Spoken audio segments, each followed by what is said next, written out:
It's another unboxing. Yay. Actually, I haven't done one of these in a while, so I'm looking forward to this. As usual, I'm going to talk about a few other things before we get to the main event. If I just did this unboxing, the video would only be 5 minutes long, and I'm assuming some of you have just poured yourself a glass of wine or something and are interested in a little banter from your favorite scruffy Irishman in the watch world.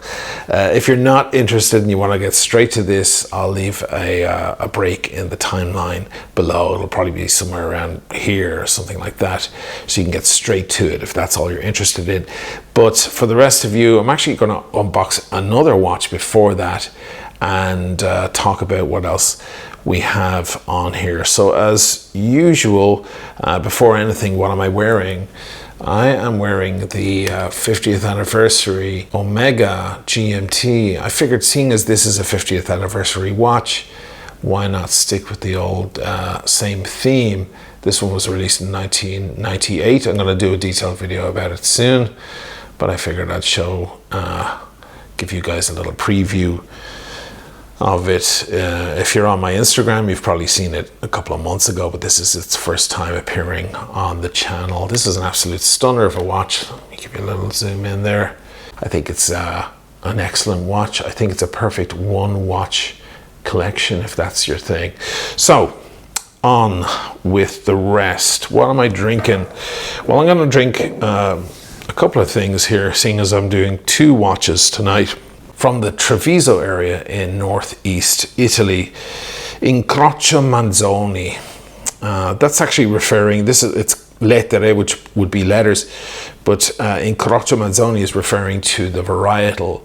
Many countries, have different varietals. That's the grape type: Cabernet, Chardonnay, Merlot, etc., etc. A country like France or Spain would have in the region of maybe 100 or 150 different varietals that they grow.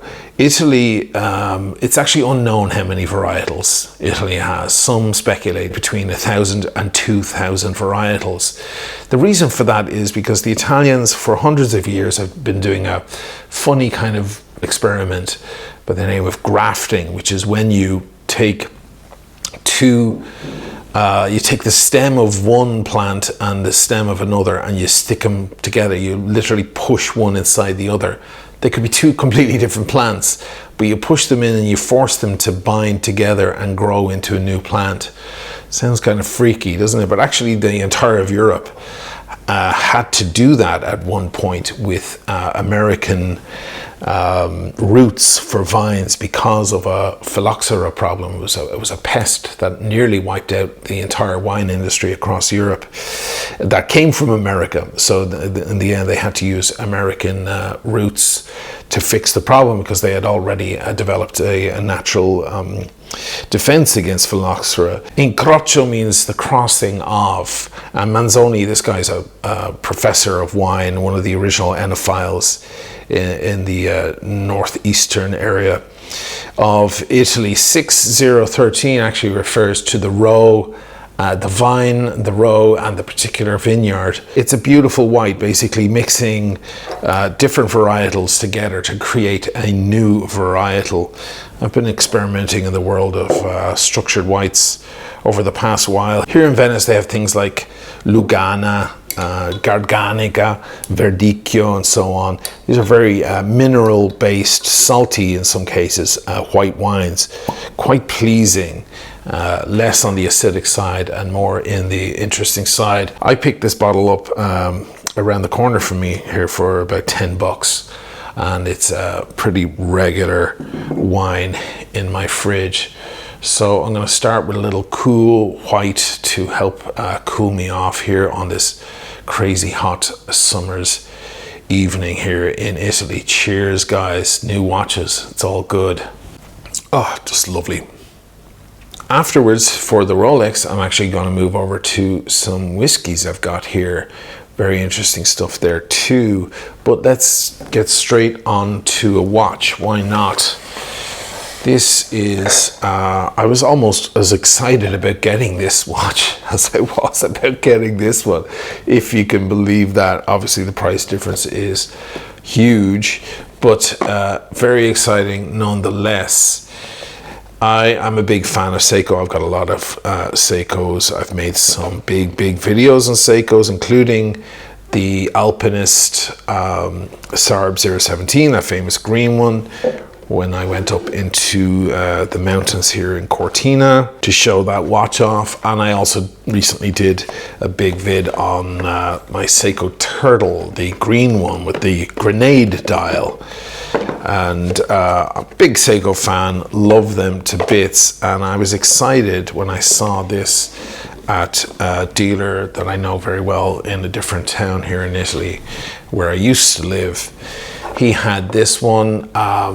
It's a very interesting and slightly controversial Seiko Alpinist. This is the SPB 197 J1 because it's made in Japan. A lot of Seikos are made also in Korea, so you either get the J version or the K version. No difference technically, just in the resale value, and the market value can be slightly higher with the J versions because it is a Japanese company, so it's seen as maybe a bit more purist to have the J version. In 2020 they actually brought out this watch. It's called the Mountain Glacier. I think you can see why there from the color of the dial. It's kind of a sunburst metallic light blue that changes depending on which way you catch it there at the light. They released this watch in 2020 in a limited edition of 2020 pieces, but on a strap. In fact, it came with 2 straps in the box. And it was quite pricey. It was $895. That's quite high in RRP for a Seiko Alpinist. People jumped on it, of course. Any sign of limited edition mixed with the word Alpinist, and people get very excited. Here's the problem. Less than a year later, they released this, the SPB 197. Apparently a lower end model, because it's not limited. Mind you, it is limited to a Europe release only, so not available in the Far East or the United States, but not to 2020 pieces. It doesn't have a numbered back or anything like that.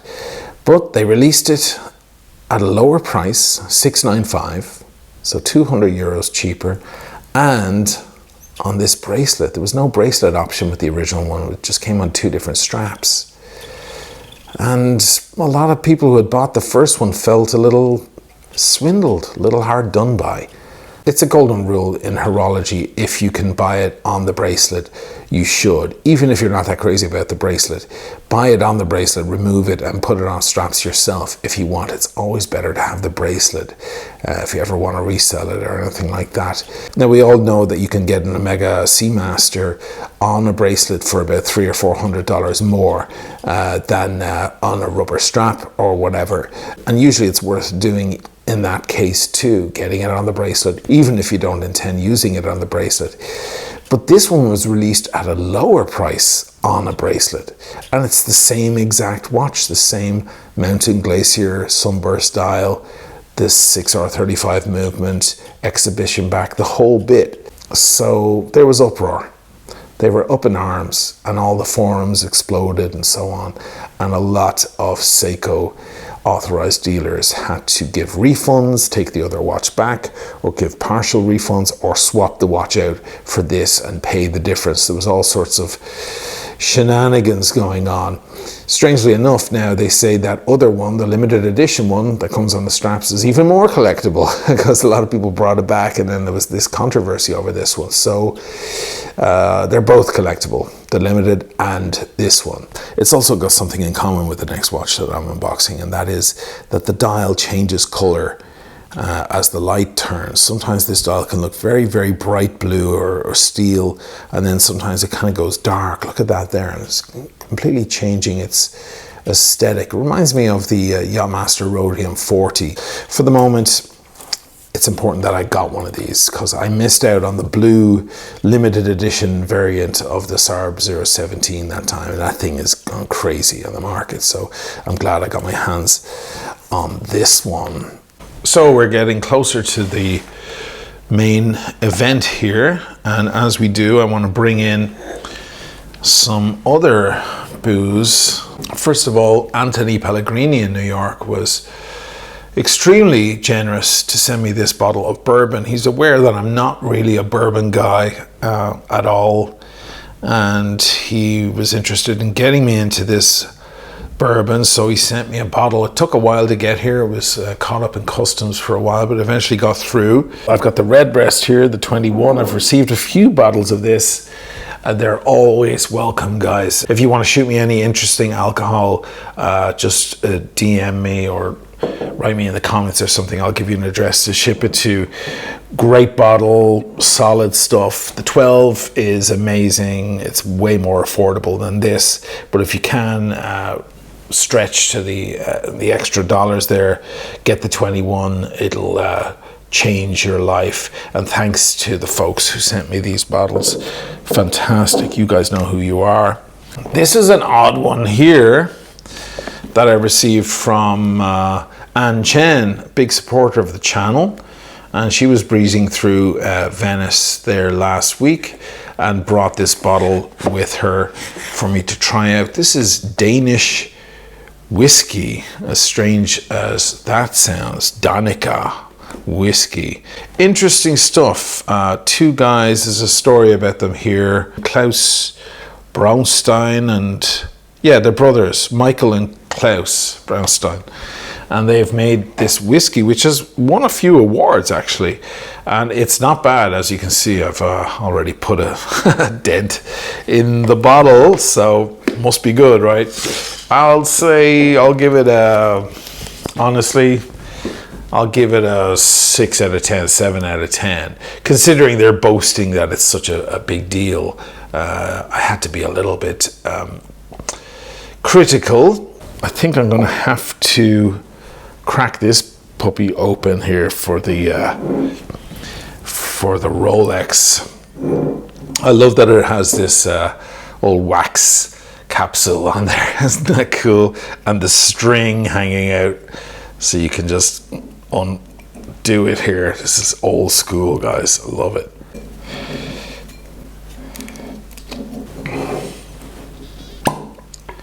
There's a beautiful sound.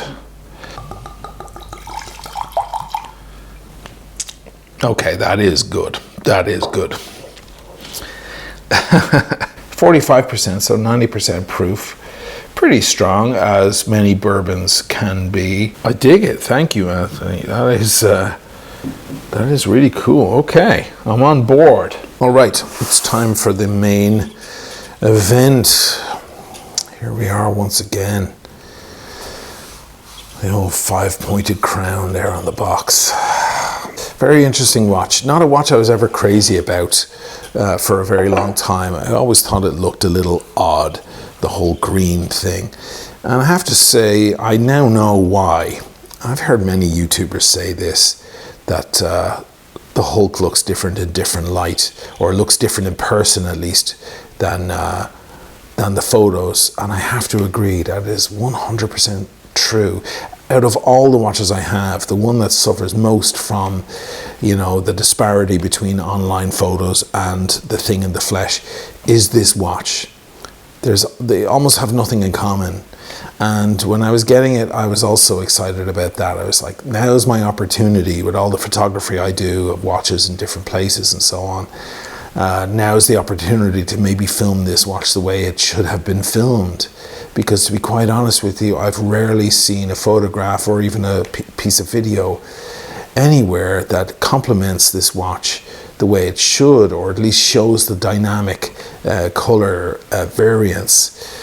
Let me get straight to it. Let's open her up. There she is. The 116610 LV Lunette Verte. I'm not sure if you pronounced the T at the end of that. Lunette Verte. If you know which is the right pronunciation, leave it down in the comments. Thanks. I'm always saying LN, right? Lunette Noire. Because how many of those do I own or have I gone through? It's crazy. But never an LV. Quite exciting. Of course, it's better known for its nickname, isn't it? The Hulk. Do I even have to explain why it's called the Hulk? It should be pretty apparent right there at that angle. First release, of course, in 2010 to commemorate the 50th anniversary of the Submariner. And they went for green because green is Rolex. Rolex is green. Their boxes are green. Their signs are green. It's just a theme throughout the Rolex world. Green is all around. So that's why they did it here. Gotta say, it's quite something, especially as an Irish man. I should definitely have a green Rolex, right? This, of course, was discontinued last year, sending the grey market prices of the watch even more into the outer stratosphere. Absolutely ridiculous grey market prices going. I did not get this from the AD. That would be impossible. I got this grey market myself, and I paid a pretty penny for it too. It's a Submariner, like any other Submariner date. The ceramic, I have a piece of tape on there to protect it because I was filming it outdoors for a moment. It's on here as well, just in case you guys are the usual complaints of, oh, why is he putting it down on the rocks? It's a beautiful condition watch. It's still crispy on these teeth here, so it feels like almost new, but it is a 2019 watch. It couldn't possibly be new. It's been replaced by the new Kermit, as they call it, the Cermit or the Starbucks, which is green bezel with black dial. And I almost feel like you're getting a raw deal with that, because this is a black dial too, or at least it is at certain angles. You turn the watch at certain angles. Look at that. It turns dark, so it can appear black. I was having lunch with someone in the piazza recently, and he looked at the watch and he goes, oh my God, did you get the new Sermon? I'm like, no, it's the Hulk. He's like, are you kidding me? No, it's black. It's black with the... And I had to change the angle of the watch to convince him, like that there, look, that it's actually green. It's an amazing green too, because it can change so much. Right now it has that kind of pastel green look from it. If I lower the lights a bit, it will turn into a kind of an deep army green, or a kind of a forest green. It depends what time of day it is. It depends on the ambient light. This watch has no consistent look. It's a changeling. From every other perspective, it's just like a 116610LN, the classic black date ceramic Submariner, you know, same dimensions, same everything else, same on the inside, the 3135.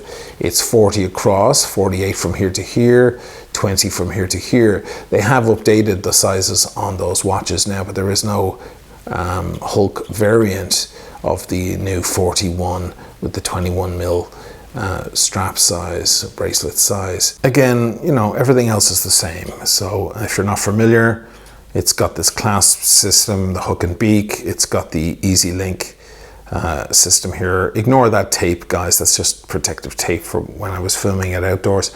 So this releases for a moment and can slide up and down to resize the bracelet on the fly. I was very lucky. This one is in excellent condition. It's even got the sticker there on the back of the case and a couple of other stickers here. Very, very nice condition watch. Let me throw it on. How's that look?